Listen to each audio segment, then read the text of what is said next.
Hello, I'm Mantastic and Fantastic, and today I'm going to be talking about version 12.3.3. So, this is actually a very large and exciting patch that is coming to North America and Europe. Europe already has this in place, North America is getting this tonight, and I just want to take this time to go over all the noteworthy changes and how they're going to influence our Puzzle and Dragons experience. So, limit breaking is the ability to enable a monster to push beyond level 99, which was the current maximum level cap. Now, the reason why we level our cards up is not only to have that kind of peace of mind of seeing like level max, but because we want to improve their stats. So going from level 99 to 110 means we are going to be gaining additional stats for our favorite cards. And you can view the entire list of what is eligible for limit breaking here. Not every card can be limit broken, so you have to obviously pick from the list and the following cards there. But in order to achieve this limit break process, you have to acquire this Super Snow Globe Dragon and then use it through Power Up Fusion. And when that's done, the monster will now have a maximum level cap of 110 and will actually start now at 100. Instead of it goes from 99, now it's 100.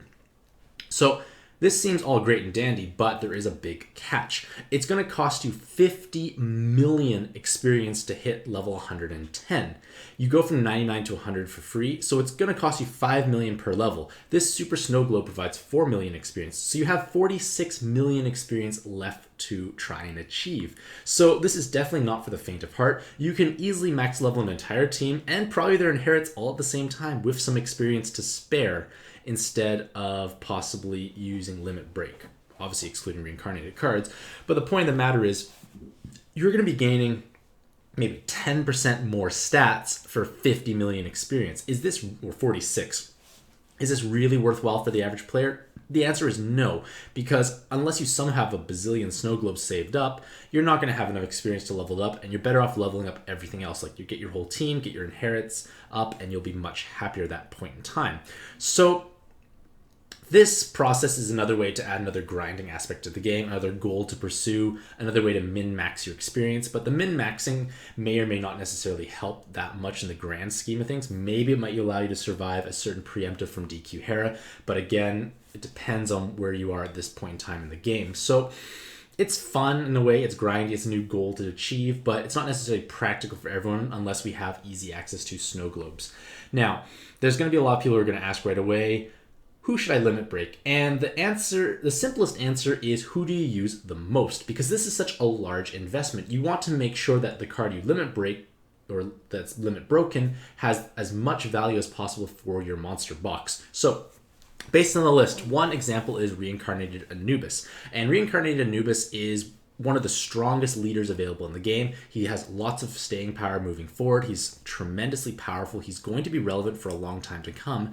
And because of all those factors, and you have Anubis and you like using him, he may be a good candidate to be limit broken. Because why not? You are using him anyways. You're using him as a team member. If you're using him as an inherit, you don't obviously want to limit break them because the stat gains are going to be trivial. But if he's used as a sub or a leader, you're going to be taking advantage of those additional stats.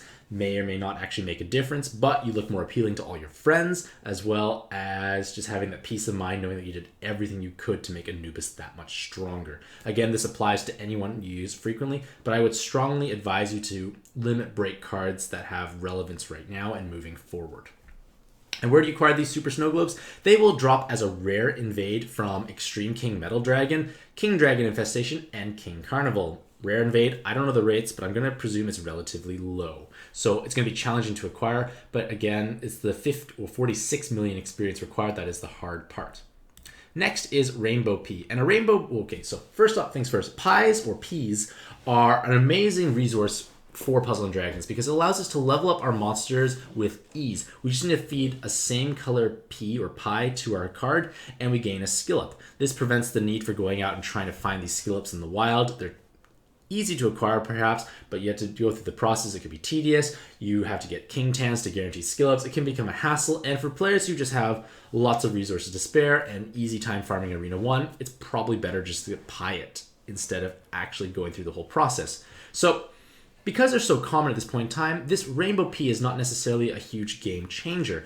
It will provide 2 instead of 1 skill ups for your monster, and it works across any color, which is great, but the problem is you acquire it from Alternate Arena, which is a very challenging dungeon to say the least. It's going to make everything else look easy by comparison. So the amount of players who can clear that dungeon probably have unlimited Ps at their disposal anyways, so you're going to get it, and it's not going to really help you, and for myself, I probably will get it and just keep it because it looks really cute. Down P. Now, down P works in the opposite manner of a Rainbow P or a P in general, and they actually will reset your card's active skill back to 1, like their skill level to 1. So say it was max skill, now you go back to 1. Now you're thinking, well, I just spent all these resources and all this time to level it up. Why would I want to do such a thing? Well, the answer is actually because of when you use a card as an inherit. So for the most part, people use inherits for the active skill you gain, but certain players trying to min-max their performance will use on color for the stat gains, and now that we have access to the weapon assist evolutions, we gain additional awakenings with that card. So that means players are going to be inheriting this weapon series card for the stats as well as the awakenings in order to make them do and perform significantly better. Now, with the weapon assists, you may want the awakenings, but you don't necessarily want the active skill. So let's use an example right now. Let's say you want to have Sumire, let's say, hypothetically, for the skill bind resist you needed.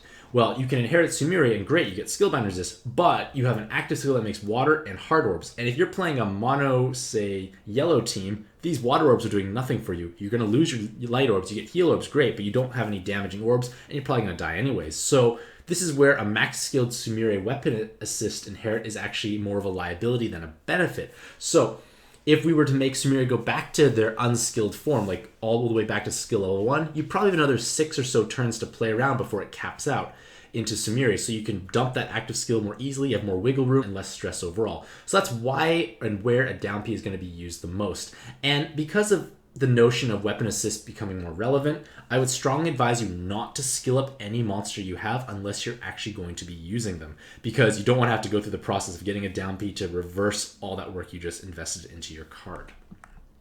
Changes to extra latent slot Tamadras. So version 12.3.3 comes with a change to the extra latent slot Tamadras and how they work, but in Japan in about 1 to 2 months time from now, we are going to gain a better update which will take away the plus 297 component. So unless you desperately want to extend your latent slot further right now, it's better just to wait and ignore this new little perk or feature. Limited time dungeon button. So for the most part, we have always had to check through various third-party websites or applications to find our limited time dungeon schedule, which is, like, they're great resources, but the whole process in a way is a little redundant. Like, why can't the game just tell me when my limited time dungeon is? Well, now we can, but now we can in a more efficient manner. We had it in the options section. You had to click around, took some time, too much hassle. Now we have one simple handy button of LTD at the very top. So limited time dungeon button. What a time to be alive. New evolutions. So there are new evolutions as well as changes for awakenings. We gained the skill charge awakening on the Halloween Sonya Gran and the super follow-up attack on Halloween Nene. Cool. I explained those in my article or review for those in the past. So these are powerful awakenings, and these do help propel these cards up significantly forward. But there's been 2 evolutions. So Accupins gains a 7 combo along with their God Killer, but it's going to be hard to really justify their usage. They make jammers. Yes, God Killer's nice, but you have cards now like number 6 with 3 God Killers. So he's not fulfilling any new niche role or scenario, so it's hard to justify his usage still. And Ronave also gained something as well, but he gained a God Killer, and Ronave, I can't remember the last time he was relevant, but it wasn't probably in 2017, I think.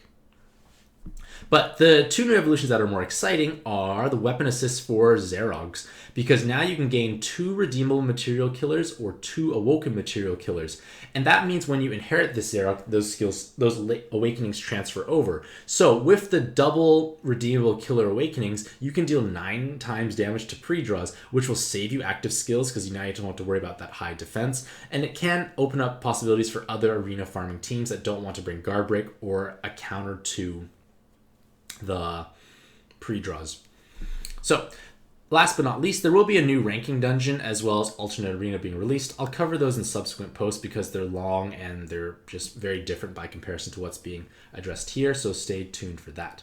So in conclusion, this is actually quite a sizable update, not only for the 2 new dungeons that are coming out, but for the limit breaking as well as the introduction of Rainbow Pea and Down Peas. So let me know which mechanic you are most excited about in the comments below, and who do you plan to limit break first if you have the resources to do so.